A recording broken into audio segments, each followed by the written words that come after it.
Hello everyone, welcome back to another episode of Let's Play Pokemon White 2. I'm your host, the PokeGamer. In the last episode, we kind of started working our way through the desert resort.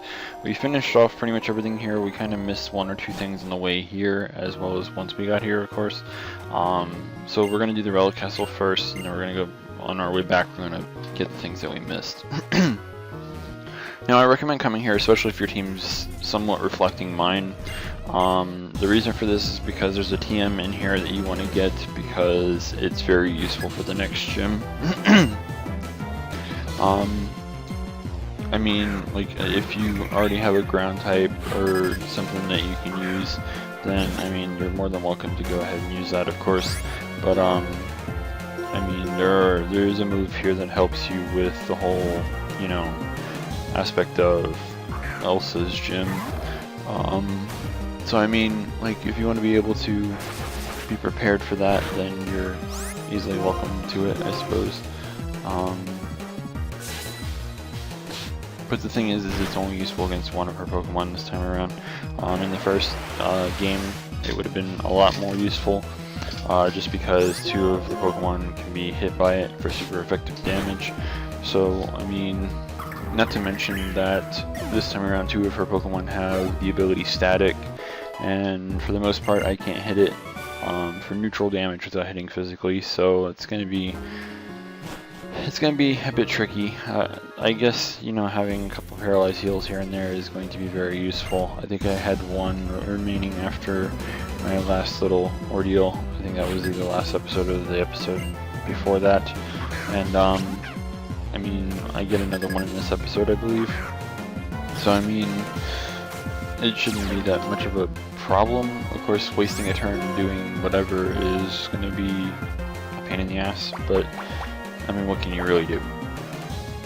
So, like I said, we're going to be doing that, then we're going to be making our way into Nimbasa today. We'll be doing that, and we'll finally get into the next city. And we'll be checking out some of the stuff there. Of course, we still have the rest of the Relic Castle to go through. We also have, you know, the stuff that we need to pick up that we missed, and then we have something else to go through, and then we can finally get to Nimbasa. So we won't be able to do too much in Nimbasa today, but we'll be able to do enough, basically. I'd also like to mention that Pennyl is basically the MVP of this entire episode, and you'll understand why later in the episode, of course. So, I stumbled upon something that was posted by a blog on WordPress called MyNintendoNews.com. Apparently Sakurai, you know, Masahiro Sakurai for Smash Brothers, decided to explain why Chrome is not a playable character in Smash Brothers. Long story short, apparently Chrome is too similar to that of a lot of other sword-wielding characters in Smash Brothers. If you think about it, you have Ike, you have Marth, you have Link, you have like a whole bunch of just other retardedly similar characters that use only swords and stuff. So the first thing that probably comes to mind is, well, what makes Lucina any different? Well, apparently, let's see if I can find this here real quick. I think it was, let's see here, I think this was it. Lucina uses the same techniques as Marth, a fighter whom I'm sure most of you are already familiar. I even went so far as to make their strength, speed, and special attacks almost identical. However, what sets Lucina apart is the fact that the strength of her attacks is uniform along the blade. Marth's playstyle emulates the elegant swordplay of a fencer by dealing more damage when he strikes with the tip of his blade, but the damage Lucina deals is evened out. Thus, I think that Lucina will be much easier than Marth for novice players to play with. So, instead of doing like stabbing type of shit with, you know, with Marth, Lucina can slash and do basically similar damage to that of Marth. So the fact that she's even so slightly different, because he actually mentions it somewhere in this article, he says that if a character, like, okay, take for example Robin. Robin has the male and the female character, right?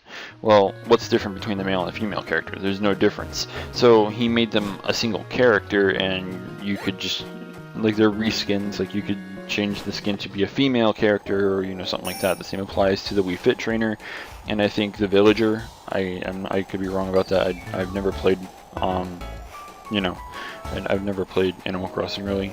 Sue me, but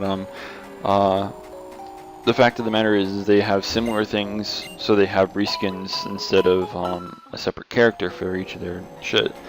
The thing is he mentions that if they have even so much as a slight difference, then they are meant to have a separate spot on the roster. I think I found the text here. He says, however, even though Lucina shares her physical stats and techniques with Marth, the characteristics of their attacks differ. When two such similar characters function in even slightly different manner, I give them a separate spot on the roster, since that will affect battle records and whatnot. In that sense, you could say that she was very lucky to join the fray. So, again, Lucina barely made it by, despite the fact that she's kind of similar to every other sword user on, you know, on the roster. She still managed to get through just because she's slightly different from Marth. Honestly, I'm personally happy about that. Lucina is one of my favorite Fire Emblem characters. I don't know about you, but if you played it yourself, I don't know if she's technically your quote-unquote waifu or not, but she is technically mine in that game. She's kind of tied up there with Tharja, but whatever. So I figured I'd cover that, because I mean, that was the thing. And I might cover a bit more Smash shit later down the line in this episode, but I mean, something new to kind of cover here. This is called the Join Avenue. You get to name it, I think, after a while, or I think right off the bat, I don't remember. I'm not sure exactly how it works. He asks you to kind of cover like a favorite phrase. He asks you to cover like a specific way to say that you're impressed about something or whatever. You are also asked to have like a manager name. You could have them call you senpai, you can have them call you boss, you can have them call you almost anything basically. So this place is very, very, very interesting, very unique, very cool. You can invite people to start up booths here. You could you can get one that has a facility for helping you to hatch eggs faster. You can have one that sells the vitamins. There's all kinds of cool stuff here. You can get one that gives you daily massages, so you have this one as you can get a place in here that gives you a daily massage plus the one that you get in Castelia, which means you can get double the massages per day, which is good. It allows you to really get your happiness up. The cool thing about the ones in here though is if you level them up, because you can level them up, if you level it up, it'll make the happiness grow even higher. So as you can see, if we can invite this person, he says whenever you invite them, they say, oh, I want to do whatever, and that basically tells you what kind of shop they're going to make, and you can be like, okay, make them a resident, or no, because you don't want them to be there. You only have a limited amount of space. You kind of want to choose them wisely. I only invited him because it's kind of just to demonstrate that you can do all this. And as you saw, he walked up and down through the avenue. This applies to everyone that walks up and down through the avenue. So, I mean, there's that. The only people that you can't recruit are the gym leaders. They will make an appearance here. I think the Elite Four does as well. I don't know about the champion. I never really did that, or did it that much in my own game. But yeah, it's a very useful thing.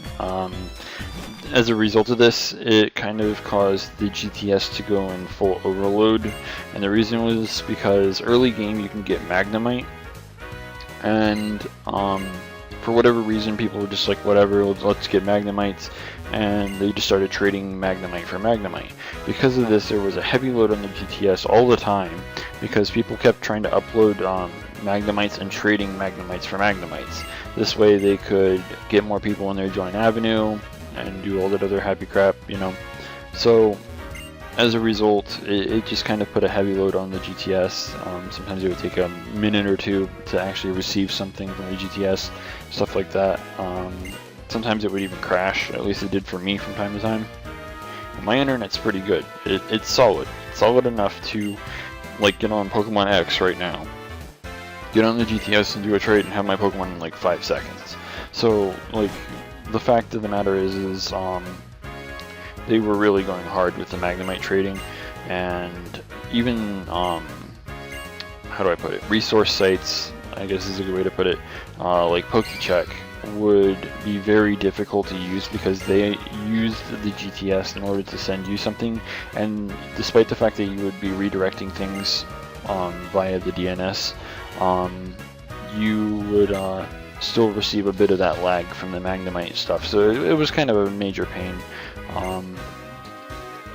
I enjoyed playing around with the Join Avenue. I mean, my Join Avenue has, I think it's full, and I mean, I think it's full. I'm not entirely sure. I know I had a egg like incubating site, or yeah, site, like an area for that. I had one for happiness, and then I think I had one for vitamins, as well as several other things. So I mean, I don't know, but it's a useful area, the Join Avenue. I do recommend trading with friends, like via infrared, if you want to do that. If you want to have an easier time playing through the game. Yeah, just because you can get some cool stuff that way. Anyways, as you saw, we found a random X transceiver or cross transceiver on the ground. This is going to be a major pain in the ass. This is a person that you have to call around, I don't know, 50 or so times in order to get the full benefit out of what this is. It's kind of one of those chain things that some video games have, where at the end you get a sort of reward. I don't want to spoil it because I actually did enjoy doing this through my original playthrough whenever I played on my Black 2. Partly because of something that, you know, kind of became apparent as a result of it. And the fact of the matter is I played as Rosa, which we're talking to right now. So it was kind of backwards, but the fact that, you know, you play as the male character, you kind of get more benefit out of it. At least I do, because I'm obviously a man. That kind of gives you a hint, of course. So I mean, it'll be interesting whenever we get around to it. Anyways, we're basically battling the two subway bosses here, Emmett and Ingo. I don't really understand why they decided to do this on the outside, and yes, there was a bit of lag there. I do apologize. I don't know what caused that lag, but weird. So yeah, we're basically battling them, and I don't really know why we're battling them, but I mean, whatever, I suppose.